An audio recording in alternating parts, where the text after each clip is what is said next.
So till now we have specified the data source bin to the Hibernate, and we have also specified the session factory along with the properties which are required to the Hibernate.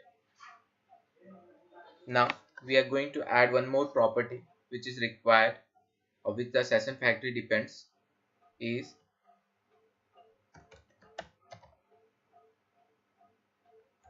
annotated classes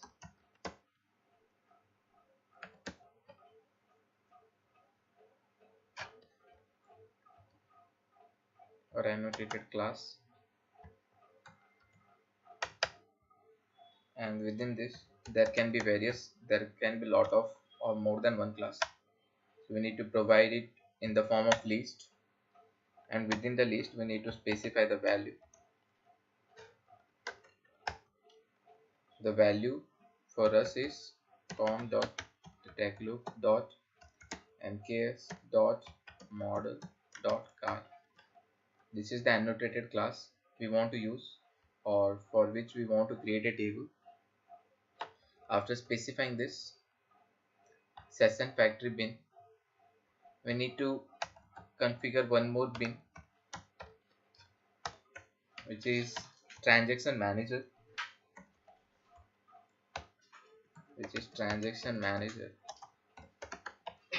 and it's provided by the class org.spring framework.orm.hibernate transaction manager, and within this we need to specify property which the transaction manager needs, that is session factory, and the value to the session factory should be provided via this ID which we have created earlier. So with this we have configured the Hibernate configuration file. Just we need to add one more bin, or we need to provide the schema location along with the namespace. So let's add it. So this is the thing.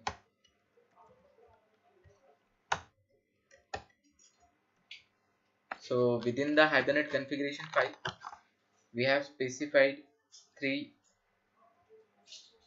dependencies, that is data source, session factory, along with transaction manager. We are getting an error. Let's fix this error.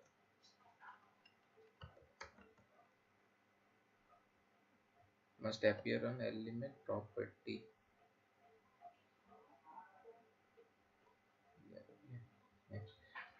So these are the three dependencies, that is data source, session factory, and along with transaction manager. The session factory itself depends upon three properties. One is annotated classes, Hibernate properties, and data source. Within the Hibernate properties we have specified the dialect, the show SQL, and the format SQL, along with the type of statement we want to run, which is being provided by Hibernate to DDL, and we have given it as a update. So whenever we run this application, it will update the table, and if the table does not exist, it will create a table for us. After this we need to specify the dependency of the oracle, so that the Maven can resolve the database or the data source. So let's add it. Let's have a comment adding oracle dependency. This can be added by writing dependency. Then we need to specify the group ID, and the group ID is com.oracle. After specifying it, we need to provide the artifact ID, and the artifact ID is OGDBC6. After it, we need to provide the version, and the version is 11.1.0.7.0, which will be working. So till now we have created a model. Within the model we have specified at the rate entity, so that the Hibernate can find which class needs to be persisted and what should be the columns. And here we have specified at the rate ID, which helps the Hibernate to create a primary key column within the table. After configuring or after creating the model, we have completed the Hibernate configuration, and over the Hibernate configuration we have specified all the bins, that is data source, session factory, along with annotated classes and transaction manager. So these are the things which it needs. Now within the pom.xml, so it's showing us an error, because if you are running it, or if you have added the dependencies for the first time, so the Maven will download the dependencies from its repository to our local system. So let's fix this one. So in order to fix, we can check it here, dependency, so missing artifact found out, so it is resolving that one, resolving dependencies. So once it is done,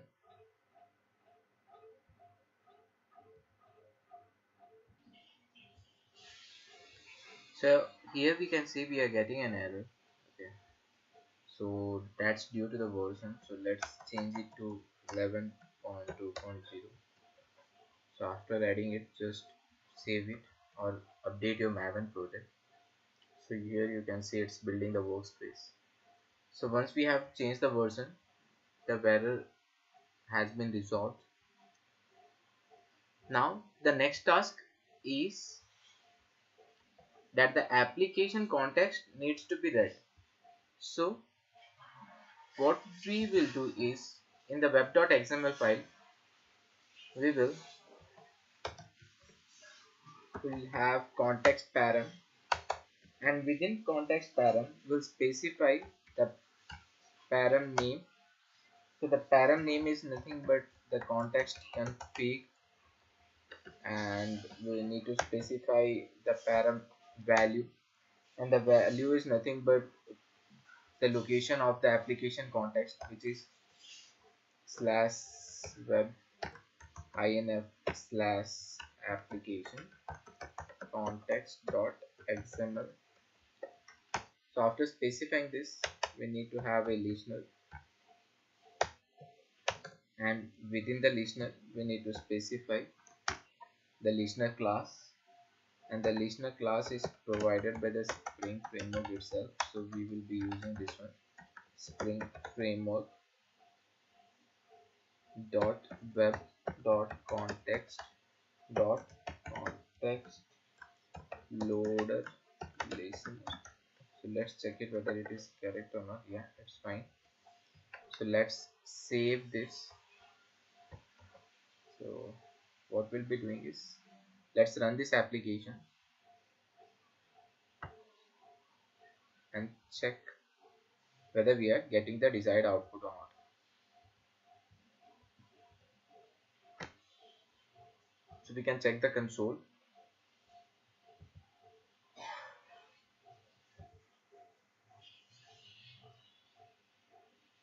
So the server has been started.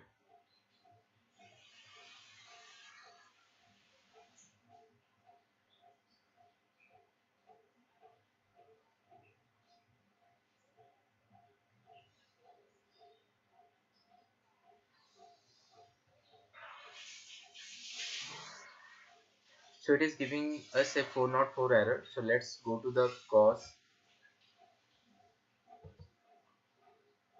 So here we have